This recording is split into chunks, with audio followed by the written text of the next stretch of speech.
இப்பொழுது அஸ்திராபுரத்தை விட்டு சங்கு துவாரகைக்கு வந்து விட்டோம். மருமகனே, நம்ம யாரு, எப்பேற்பட்டவர்கள் அப்ப என்பது கண்ணது தெரியணும்ல. வரவேற்பு இல்லாமல் நாம போக கூடாது. அழியாத வீட்டில் நுழைய கூடாது. அறியாத வாசல் வெளிய கூடாது. அதனால நம்மள வந்திருப்பதாக சொல்லுவோம்.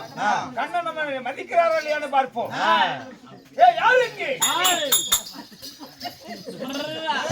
ஒத்தனை எத்தனை முட்டிக்கு தூக்கிட்டு வருவேன். அத்திபுரத்தில் வேண்டும் துரியோதன மகாராஜன் ஜெகனிமாமன் வந்திருக்கிறோம். போய் மாயம் கிட்ட சொல்லு. அப்படி இருக்கு பேரும். சரிப்பா, இப்படிதான் இருக்கிறோமே. சரிங்க. யாரு நீ சொன்ன மாதிரியே நம்ம சங்கு துவாபரியே கேடி அஸ்தாபுரத்து மாமன்னன் துரியோதன மகாராஜா வந்திருக்கிறார். அஸ்தாபுரத்து மாமன்னன் அடையாத வீட்டுக்குள் நுழையக்கூடாதுன்னு சொல்லி உங்க வரவேற்பு கொடுத்தால் நம்ம உள்ள வராங்களா எல்லாம் அங்க வெளியே கேட்டுட்டு நிக்கிறாங்க. அப்படியா? மாமன்னன் துரியோதனன் வந்திருக்காரு. கொடுத்தா வருவார்கள், அழைப்பு கொடுத்தா வருவார்கள். அடையாத வீட்டுக்குள் நுழையக்கூடாது. இன்னும் யாரும் வந்திருக்காங்க? யாராவது பக்கத்துல பைசா போட்டு ஒரு கலவரத்தில் இருக்கிறான். ஜெகனிமாமன் என்ன தேடி சங்கது வரைக்கும் வந்திருக்கிறார். வணங்காமுடி சேகரன் கண்ணன் அழைப்பு கொடுத்து வர சொல்ல சொல். ஏன்னா குதிரை மூட்டை மூட்டை மேல கட்டிட்டு வந்துக்கிறாங்க. பார்க்கலாம். சாமி பெருமை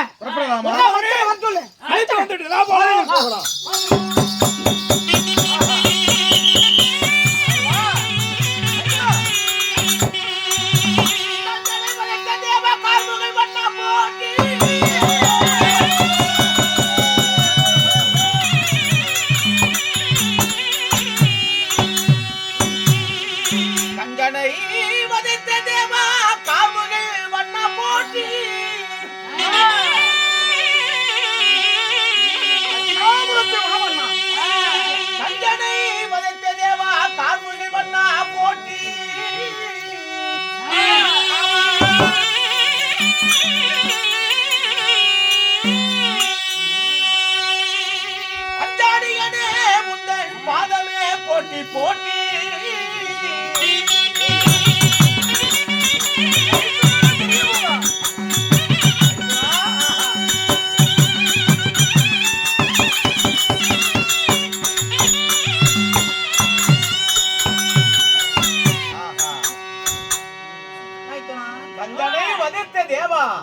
தாய்மாமன் கம்சனையே வதைத்தாயே, கந்தனை வதைத்த தேவா கார்த்திகை வண்ணா போட்டி செய்தேன். பந்தானியனே உன்னுடைய பாதவடி போட்டி செய்தேன். மாமா, யாருக்கும் சிரம் வணங்காது என் சிரத்தை சற்றே வணங்கி தங்களுக்கு வணக்கத்தை தெரிவித்தேன். மாயவா வணக்கம்.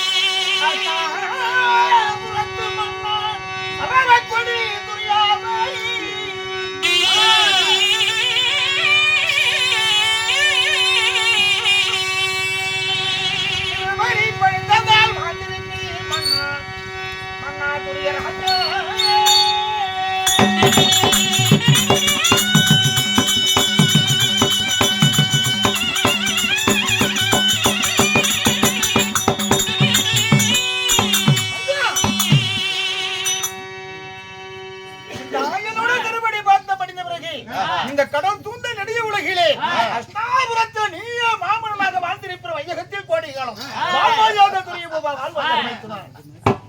ஆகட்டும். சரி, ஆகட்டும். இருந்தாலும் நீ வந்திருக்கிறாய் என்ன தேடி. யாது விஷயம்? என்ன காரியமாக வந்தீர்? இந்த கண்ணனை தேடி வந்திருக்கிறாய் மைத்துனா. எம்பெருமானே கேளா